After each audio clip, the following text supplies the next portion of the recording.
இன்னையோட mini vlog. It's Tuesday morning. காலையில் பிரேக்ஃபாஸ்ட்டுக்கு காலிஃப்ளவர் பட்டாணி ரெண்டுமே சேர்த்து குருமா தான் ப்ரிப்பேர் பண்ணியிருந்தேன்.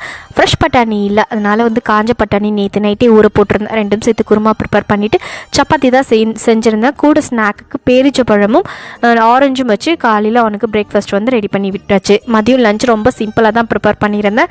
பருப்பு குழம்பு மட்டும் வச்சுட்டு முட்டை பொடி மாஸ் போட்டுக்கலாம் அப்படின்னு சொல்லிட்டு பிளான். இப்போல்லாம் வீட்டில் தொல்லை அதிகமாச்சு. 2 நாளைக்கு முன்னாடி காக்ரோச் தொல்லைன்னு சொல்லியிருப்பேன். இந்த மாதிரி தொல்லை அதிகமாகிடுச்சு. ஃப்ரெண்ட்ஸ் தான் இதுக்கு ஒரு சஜஷன் சொன்னாங்க. இதுக்கு ஒரு ஸ்டிக்கர் ஒன்று விற்கிறாங்க, அதாவது க்ளூ ஸ்டிக்கர். இதை நம்ம வச்சோம் அப்படின்னா ஈலாம் பறந்து வந்தால் ஒட்டிடும் அப்படின்னு சொல்லிட்டு இது ஒர்க் அவுட் ஆகுமான்னு ஒரு டவுட்டோடு தான் வச்சேன். பார்த்திங்கன்னா சூப்பராகவே ஒர்க் அவுட் ஆகுது.